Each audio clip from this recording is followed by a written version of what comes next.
Salut à toi et bienvenue sur une nouvelle vidéo de la chaîne du Professeur 7. Aujourd'hui, on va continuer du coup notre bon petit livre de Napoleon Hills, La loi du succès, ok, en 16 brèves leçons. On s'était arrêté sur la 12e loi, si je dis pas de bêtises, qui relatait du coup de la concentration, voilà. Donc on avait fait l'esprit maître, si tu t'en rappelles bien, un objectif principal bien défini, la confiance en soi, l'habitude d'économiser, l'initiative et le leadership, l'imagination, l'enthousiasme, la maîtrise de soi, l'habitude de faire plus que ce pourquoi on est payé, la personnalité magnétique, la pensée claire, et on finissait la dernière vidéo sur la concentration. Et ce que tu dois comprendre là-dessus, donc du coup, pour repartir sur directement la concentration, déjà j'espère que tu as vu la première vidéo, hein. J'espère que tu as vu la première vidéo.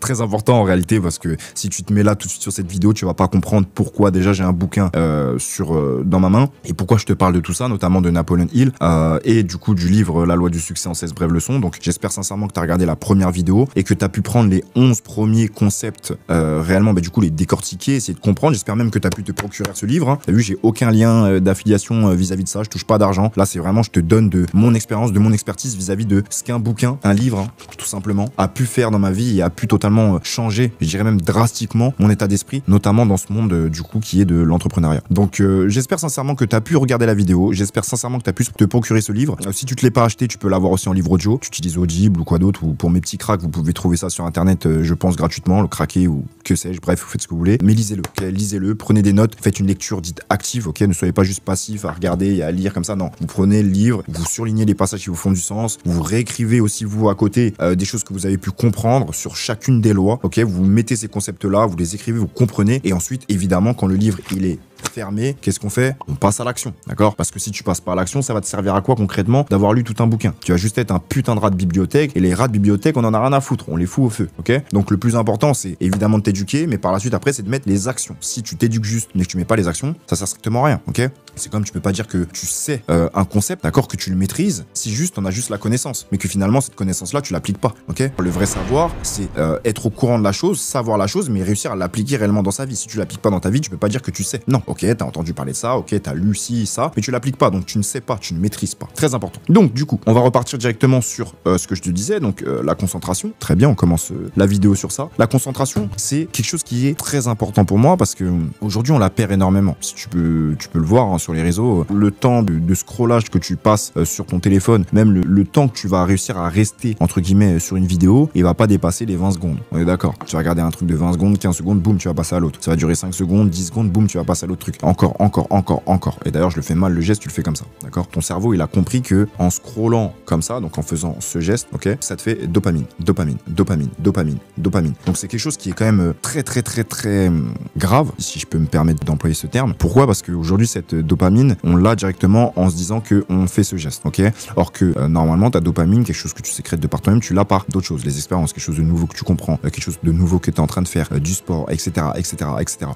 Lire un bon livre, toutes ces choses. Bref, donc il faut réussir à repartir sur cette bonne vieille dopamine et réussir petit à petit à ne plus être rivé que sur la dopamine qui est tout simplement fausse, hein. En réalité, c'est des jets de dopamine mais qui sont faux sur les réseaux, qui sont juste là pour t'abrutir encore et encore. Après, évidemment, Dieu merci, il y a des créateurs de contenu et des gens sur les réseaux qui font des trucs qui vont t'élever, qui vont t'éduquer, même qui vont te faire rire, hein, en réalité, hein. Tous les créateurs de contenu qui sont très marrants, qui sont gauleries, qui vont réussir à te faire rire, c'est très bien. On a besoin de rire dans la vie, on a besoin de voir des choses qui sont belles, on a besoin de se sentir bien, on a besoin de toutes ces choses-là, tu vois. T'es pas juste en train de te retrouver sur la chaîne de X ou la chaîne de Y, en train de te parler de conneries et de toutes ces choses-là qui sont juste en train de t'abrutir, ok? Donc, la concentration. Je vais te donner un exemple concret, en vrai. Taper sur un mur, voilà. Si tu tapes sur un mur, ou si tu tapes dans un arbre, avec une masse, avec une hache, avec ton poing, même si t'as envie, bref, on s'en fout. Mais si tu tapes dans un mur, ou dans quelque chose au même endroit, encore, ça finit par se briser, on est d'accord? Or que si tu tapes partout, il n'y a rien qui va se briser. Et ça, qu'est-ce que c'est concrètement? Bah ça, en fait, c'est la concentration. Le fait d'être focus. Tu dois être focus sur un seul endroit. C'est comme un laser, tu vois. Un laser, il est très concentré à un seul endroit. Et c'est pour ça qu'un laser, il peut transpercer ce qu'il veut. Tout dépend du laser, évidemment, mais tu arrives à comprendre un petit peu, ok? Vis-à-vis de moi, quand j'ai arrêté de tout faire à moitié pour me concentrer uniquement sur mon école, sur mon écosystème, sur RR7, tout a changé. Tout a changé. Tu vois, quand j'ai commencé au tout début, j'étais sur beaucoup d'aspects. C'est-à-dire que en 2020, quand je me suis lancé, je me suis mis sur le Forex, d'accord, vraiment, Forex, je me suis mis sur les indices aussi, je me suis mis sur les matières premières, je me suis mis sur énormément de choses, vraiment énormément de choses, même les crypto-monnaies, j'ai commencé à trader les crypto-monnaies, j'ai commencé aussi à investir en crypto-monnaies, bref, j'étais sur plein de trucs, j'avais même encore des trucs en physique, et en fait, j'étais sur énormément de choses à la fois. Et donc, c'était pas forcément la meilleure des choses, parce que ma concentration n'était pas réellement là où elle devait sincèrement être. Et comme je l'ai toujours dit, et je le répète encore, et c'est pas moi qui le dis, hein, ça part de Napoleon Hill, et même des gens qui étaient donc de ses prédécesseurs, ce qu'il faut comprendre, c'est que l'homme devient ce à quoi il pense le plus souvent. Donc, ton focus. Là où tu vas mettre le plus souvent ton focus, c'est là que les choses vont se manifester, c'est là que les choses vont changer sincèrement dans ta vie. Et ça, c'est très important de le comprendre. Et moi, je sais qu'avec RR7, c'est exactement ce qui s'est passé. Ok, tout a changé dans ma vie. Et pour toi, en fait, c'est très simple. Choisis un seul projet, un seul objectif. J'en vois plein. Vous avez des listes d'objectifs, les gars, comme ça. Comme ça. Donc toi, tu penses qu'en 365 jours, tu vas réussir à faire 25 objectifs. Sans déconner. Est-ce que tu penses sincèrement que c'est quelque chose de réalisable? Quand là, tu te poses, tu prends 2 secondes. Est-ce que sincèrement, tu penses que les 25 objectifs que tu t'es écrits au début d'année, pour ceux qui font leurs objectifs convenablement en début d'année, ou pour tous ceux qui sont donnés des nouvelles résolutions dans ce début d'année là, quand ils étaient morts bourrés le 31, ou alors début de l'année en train de décuver, ou alors voilà, ça y est, c'est le début de l'année, nouvelle résolution, New Year's, New Me, là, toutes vos conneries. Est-ce que sincèrement, vous avez réussi à tenir sur toute l'année? Là, on est en septembre 2025. Est-ce que tu as sincèrement réussi à tenir tous tes objectifs que tu t'es mis en janvier 2025? Non. Pour la majorité, non. Pourquoi? Parce que vous avez beaucoup trop d'objectifs. Vous ne choisissez pas un seul projet prioritaire. Et c'est ça que vous devez faire. Là, on est en septembre. Il va te rester octobre, novembre, décembre.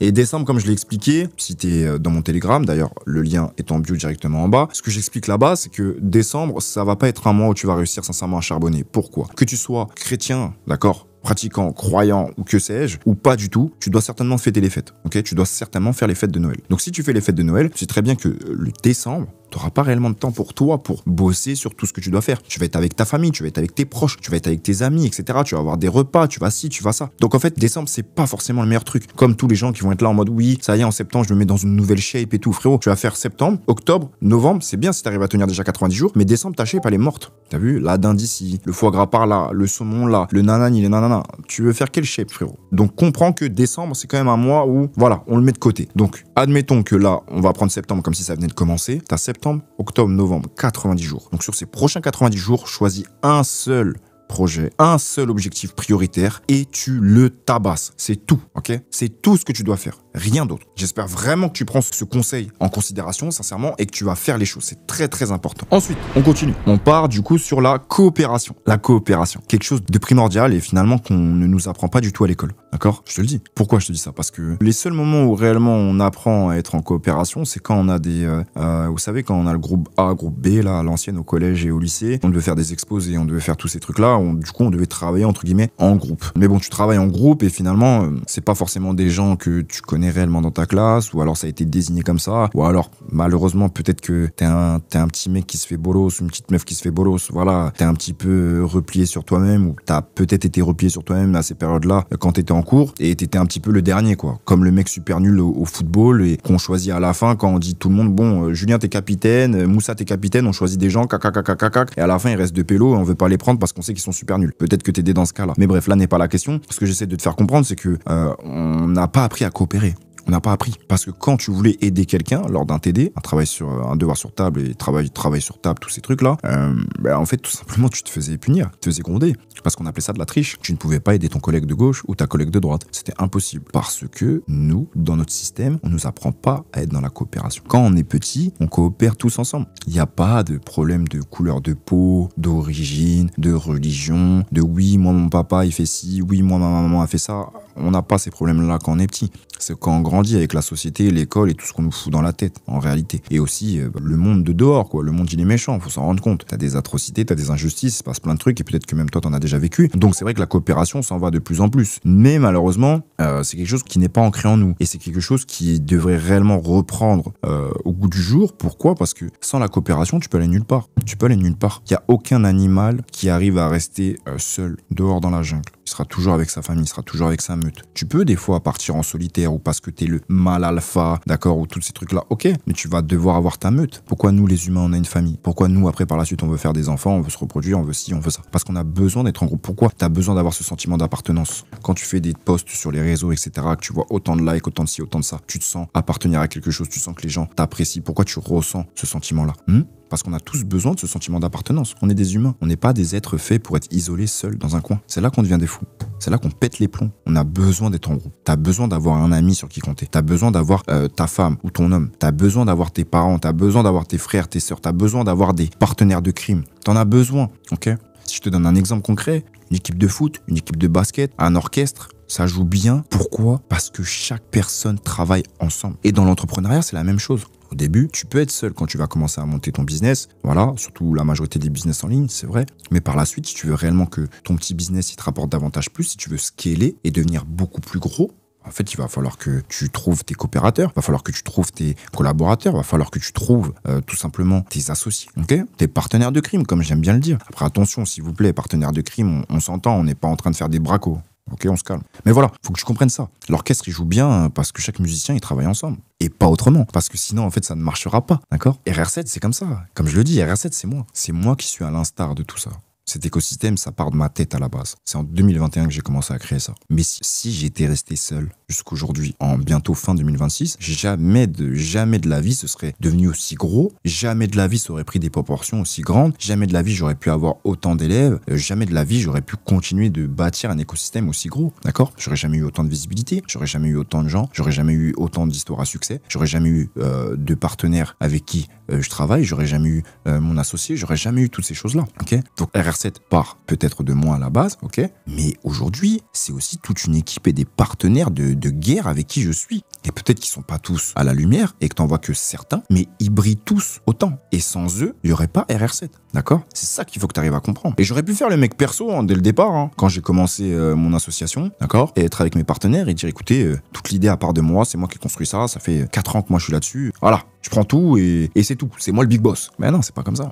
C'est pas comme ça. Ça aurait jamais pu fonctionner de toute façon. Et puis je suis pas dans quelque chose qui doit être entre guillemets injuste dans la globalité, étant donné que RR7 a été bâti pour combattre les injustices, notamment dans le domaine dans lequel on est. Tu comprends? Donc il te faut une équipe, il te faut des partenaires. Donc pour toi, tu vas devoir trouver au moins une personne avec qui tu vas pouvoir collaborer sur tes objectifs, collaborer sur tes projets, ou alors monter un projet, d'accord? Ou alors avoir des objectifs en commun. Tu vois, comme on le dit souvent, ton gym bro, la personne avec qui tu vas aller faire tes séances de sport, la personne avec qui tu vas aller, au lieu de juste partir en soirée avec cette personne-là, la personne avec qui tu vas faire des objectifs, la personne avec qui tu vas te dépasser durant ces 90 prochains jours pour aller chercher un nouveau step dans ta vie, ok? Et c'est pas forcément un step financier, ça peut être un step juste pour toi, sur ton attitude, par exemple. Peut-être que toi, derrière, t'as peur de parler aux femmes, ou t'as peut-être peur de parler aux hommes, tu vois? Trouve-toi quelqu'un avec qui vous allez vous mettre cet objectif de réussir à dépasser cette peur-là. T'as peut-être peur de parler en public, tu vois? Trouve-toi quelqu'un avec qui tu vas pouvoir dépasser cette peur-là, aller chercher cet objectif. T'as peut-être peur de t'exprimer sur les réseaux, alors que ta vie, elle est peut-être super intéressante et t'as peut-être énormément de choses à dire, t'as peut-être même des idées de dingue qui peuvent révolutionner la planète. Mais t'as juste peur parce que t'es seul dans ton coin. Donc trouve-toi une personne avec qui tu vas pouvoir collaborer sur tes objectifs. C'est très très très important, ok? C'est vraiment une chose qui pour moi est primordiale.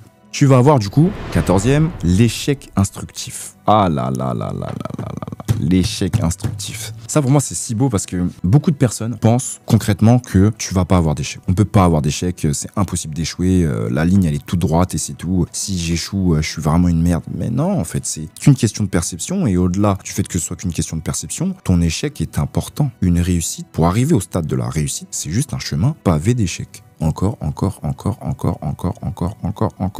Et dis-toi que ça, c'est aussi quelque chose qui va être au niveau de ton état d'esprit, tu vois. C'est aussi une question d'état d'esprit. Parce que par exemple, Edison, il a échoué 10 000 fois avant l'ampoule. On est bien d'accord? Et tu vois, t'emploies ce terme-là d'échec. Il a échoué 10 000 fois avant d'avoir une ampoule. 10 000 fois. Il y a des gens, ils essayent un business, ils se lancent une seule fois dans un truc, ils y arrivent pas. Ah, vas-y, je suis une grosse merde, j'y arriverai pas. T'as oublié que t'es pas né en marchant et que c'est qu'à force de répétition et de t'être cassé la gueule encore qui fait qu'aujourd'hui, t'arrives à marcher. Aujourd'hui, tu marches, tu ne réalises même plus que t'es en train de marcher. C'est une compétence inconsciente, tu vois. Donc n'oublie pas ça. Edison a échoué 10 000 fois avant l'ampoule. Et ça, comme je te le dis, c'est qu'une question de perception. Parce qu'il y en a beaucoup qui vont dire, ouais, par exemple, cet exemple, quand je te le dis, Edison a échoué 10 000 fois avant d'avoir une ampoule.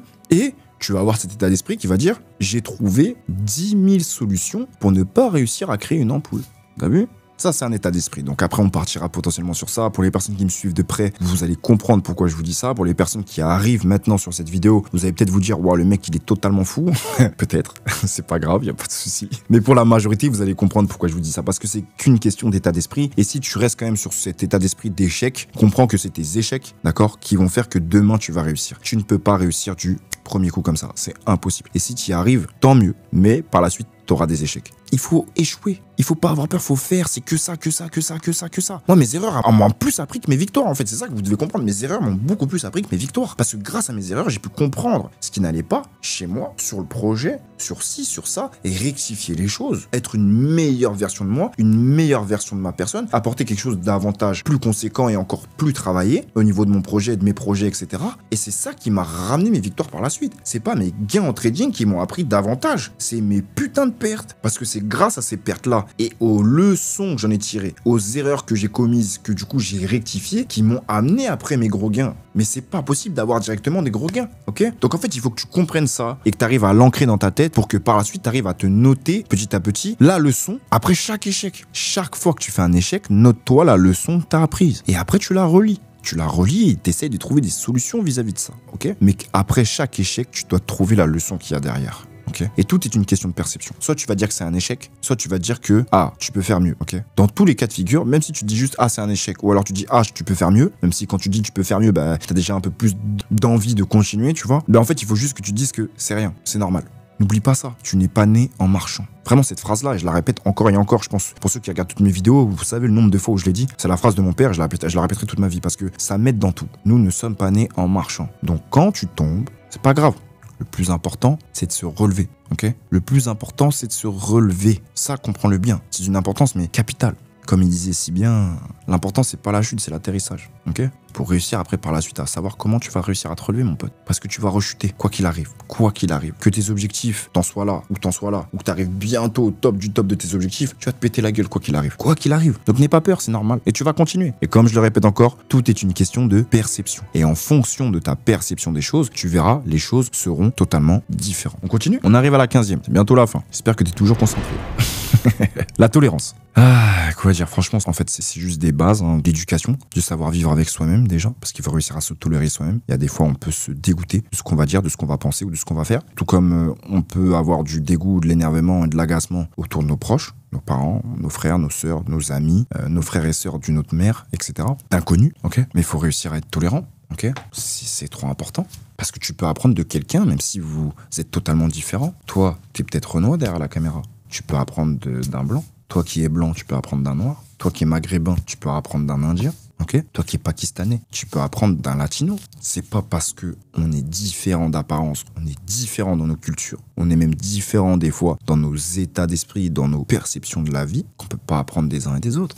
Ok? Donc il faut réussir à être tolérant. C'est d'une importance capitale, même si ça se perd énormément dans notre belle France. Il faut réussir à avoir de la tolérance. Après, attention, être tolérant ne veut pas dire se faire marcher dessus, se faire pisser dessus et ne pas se faire respecter. Attention, quand même, il y a des limites à tout, hein. D'accord? Donc prenez pas mes propos en mode ça y est, il m'a baffé mais je suis tolérant. Non, canalise, poteau, canalise. Mais il faut réussir à être tolérant. Parce que, comme je le dis, tu peux apprendre de n'importe qui. Plus petit, plus grand, plus âgé, plus expérimenté, moins expérimenté. Et en vrai, j'en suis la preuve. J'apprends tous les jours de mes élèves. Pourtant, c'est moi leur professeur. J'apprends tous les jours de mes élèves. Tous les jours. Côté humain, côté émotionnel, côté social, côté au niveau du trading, au côté de la psychologie humaine, plein de choses. J'apprends tous les jours de mes élèves. Pourtant, ils sont tous différents. Il y a des plus petits en termes d'âge, des plus grands, il y a des retraités, il y a des personnes qui sont noires, il y a des personnes qui sont blanches, il y a des personnes qui sont du coup asiatiques. Il y a de tout chez nous. Des hommes, des femmes, des musulmans, des chrétiens, des personnes qui croient juste aux lois de l'univers, d'accord? Des personnes qui croient aussi en absolument rien, vraiment en rien du tout. Rien. Mais c'est pas parce qu'en fait on est différents qu'on peut pas apprendre les uns des autres. On a des gens aux États-Unis, on a des gens en Corée, on a des gens en Australie, on a des gens au Maghreb, on a des gens en Afrique subsaharienne, on a des gens en Europe, France, Belgique, Suisse, Luxembourg, Portugal, Italie. On a des gens partout. Nouvelle-Zélande, Nouvelle-Calédonie. On a des gens partout, mais on apprend tous des uns des autres. Et c'est ça la force. Elle est là, la vraie grosse force en vrai. Moi, personnellement, j'ai appris d'entrepreneurs dont je partageais pas du tout la vision. Pas du tout la vision. Vraiment pas. J'ai appris de gens auxquels, ces gens-là, quand je les voyais sur les réseaux, je voulais juste les insulter. Vous voyez? Je voulais juste les insulter. Des gens qui me sortaient des yeux, mais genre, mais vraiment, je pourrais jamais rien faire avec cette personne, c'est impossible. Aujourd'hui, je ne fais rien avec ces gens-là. Par contre, quand on a pu avoir des discussions autour d'une table et apprendre un petit peu plus, d'accord, en enlevant ce masque-là, des réseaux et toutes ces choses-là, et en étant un petit peu plus ouvert, bon allez, on va parler d'homme à homme, ok? On va parler entre un homme et une femme, tout simplement, donc des gens que j'ai pu rencontrer, qui me débectaient de par ce qu'ils faisaient sur les réseaux ou de par la vision qu'ils partageaient. Quand je me suis assis avec ces gens-là autour d'un verre, autour d'un repas, et qu'on a pu manger, j'ai appris des choses. Alors que je partage pas du tout leur vision, vous voyez? Donc en fait, il faut réussir à comprendre. Il faut réellement réussir à comprendre. Pour moi, je suis sûr et certain, et c'est clairement ça. De toute façon, tu mets un chrétien à gauche, tu mets un musulman à droite, tu les mets les deux dans la même pièce, d'accord? Vraiment de gros croyants, hein, de gros pratiquants, ils vont apprendre des uns des autres. Ils vont apprendre des uns des autres. Donc des fois aussi, il faut arrêter avec toutes les conneries qu'on va voir à la télé, ok? De toute façon, la nouvelle télé, c'est les réseaux sociaux, on le sait très bien. Donc c'est plus la télé qu'on connaît, on a oublié toutes ces conneries-là. Hein. Je vais pas citer les chaînes, mais vous savez de quoi je parle. Donc ça déjà, faut arrêter. Mais même sur les réseaux, faut faire attention. Entre l'IA et entre les gens